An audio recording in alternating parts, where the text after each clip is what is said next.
Tom came closer and introduced the man beside him. "Mr. Walker, this is my eldest daughter, Natalie." James Walker looked at her.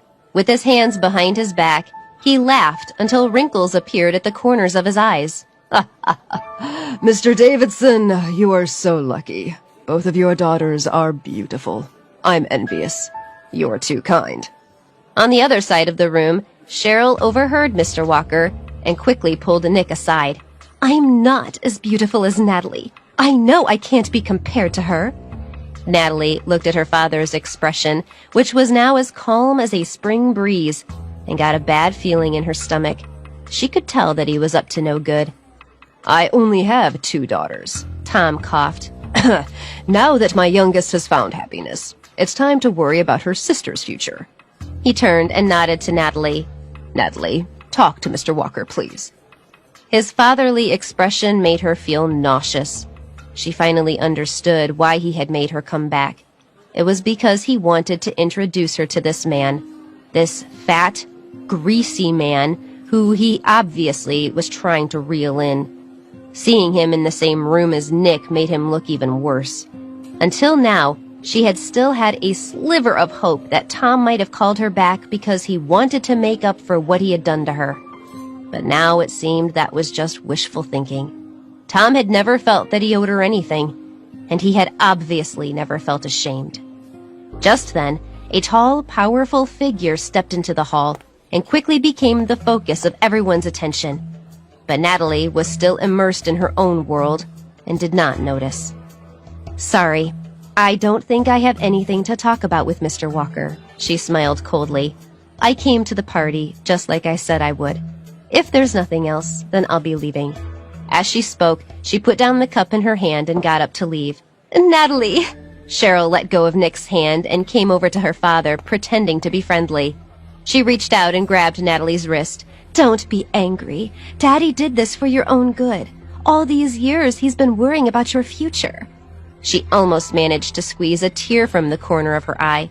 "Mr. Walker is the head of the Walker Group, and he is also a real estate tycoon. If you stay with him, you'll definitely live a life of luxury and ease." She said a lot of things, but Natalie remained unmoved. She raised her hand to shake off her sister's words with a frown. "You make him sound like a catch. Why don't you marry him?" "What are you saying?" Cheryl immediately bit her lip. "I already have Nick. How could I marry anyone else?" "Natalie," Tom snapped when he heard. "How can you say that?" Her stepmother, Rosemary, had come over and was frowning as well. With an expression filled with heartache, she said, "Cheryl respects you so much, and you speak to her like this." "Respect?" She felt like laughing. "You use words like that to deceive ignorant people, not me. Don't expect me to play along with it. Don't insult me." They were so absorbed in their conversation that none of them noticed that behind them, a tall figure had raised his head and caught sight of her. "Mr. Walker, you don't know the whole story." Natalie crossed her arms and turned to look at him. "Although I am the eldest daughter of this family, I've been exiled abroad for 5 years. My status in this family is somewhere below the maids.